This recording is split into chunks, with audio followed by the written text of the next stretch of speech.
धेरै छन् तिम्रा आज त्यही अनुसार रमाइलो गर्दै आऊ रमाइलो भइरहेछ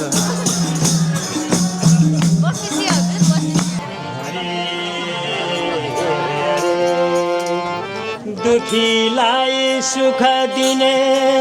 हे शम्भुका छोरा दुखीलाई सुख दिने हे शम्भुका छोरा इच्छा सबै पुर्याइदिनुहोस् भक्तजनका पुरा हरि इच्छा सबै पुर्याइदिनुहोस् भक्तजनका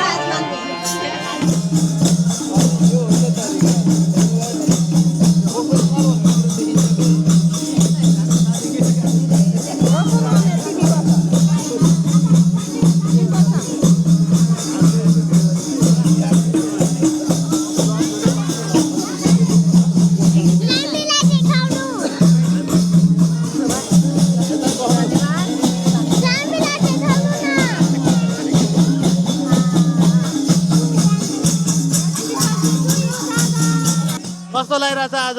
एकदम रमाइलो हाम्रो यो शान्ति महिला समूहद्वारा गरिएको यो कार्यक्रम विशेषतः हाम्रो बिहानदेखि पनि हाम्रो रुद्री पूजा भगवतीको पूजा स्वस्ति शान्तिको कार्यक्रम पनि दिनभरि बिहानदेखि हामी व्यस्त भइयो अहिले यी आमाजीहरू माताजीहरू आएर यो रमाइलो गर्न पाउँदा हामी अहो भाग्य ठान्दछौँ हरियो अनि फेरि आज नातिको ह्याप्पी बर्थडे पनि भएको हुनाले यो ह्याप्पी बर्थडेको गिफ्ट आइसकेको छ ह्याप्पी बर्थडे नातिको ह्याप्पी बर्थडेको दिन हाम्रो शान्ति महिला समूहद्वारा एउटा उपहार पनि प्राप्त भएको छ भर्खरै यहाँ बल उसलाई बल खेल्ने भनेपछि असाध्यै सबभन्दा रमाइलो लाग्ने त्यसैले हामी सबैलाई धन्यवाद दिन चाहन्छौँ अब मेरो खासै केही छैन यो शान्ति महिला टोलबाट हाम्रो आन्टी आमाहरू सबैजना आउनुभयो त्यसको साथसाथै आज हाम्रो अब जेसनको पनि बर्थडे भएर सबैजना भएर बर्थडे सेलिब्रेट गर्ने पनि प्लान छ यही नै हो अनि उहाँहरूले चाहिँ अब हामी विदेशबाट आएको अनि एउटा सम्मान गरेर एउटा रेस्पेक्ट होइन यो हाम्रो कल्चर हो परम्परादेखि चलिआएको भनेर उहाँहरूले चाहिँ वेलकम जस्तो प्रोग्राम पनि गर्नुभएको हो यो सबै कुरा आज एकैचोटि जुटेको छ यो खासमा चाहिँ हाम्रो शान्ति मार्ग टोल सुधारको हाम्रो एउटा कल्चर पनि हो मान्छेहरू विदेशबाट आउँदाखेरि चाहिँ अब छोटो छुट्टीमा आएको बेलामा चाहिँ यसो लाउरे आएको भन्ने हिसाबले पुरानो तरिकाबाट चाहिँ सम्मान गर्ने अनि 2-4 पैसा चाहिँ दान स्वरूप अब महिला समूह तथा अब टोल सुधार सांस्कृतिक समूह जे भने पनि त्यसलाई चाहिँ हल्का सहयोग स्वरूप चाहिँ दिने चलन हाम्रो गाउँ भनौँ न हाम्रो टोल सुधारमा रहेको छ त्यही भएर म मात्रै कोही स्पेसल होइन तर म जस्तै अरू विदेशबाट आउने सम्पूर्णलाई चाहिँ सम्मान स्वरूप यो कार्यक्रम गरिन्छ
अहिले मठमाथि ठुलो बाको पाली माग गर्नुहुन्छ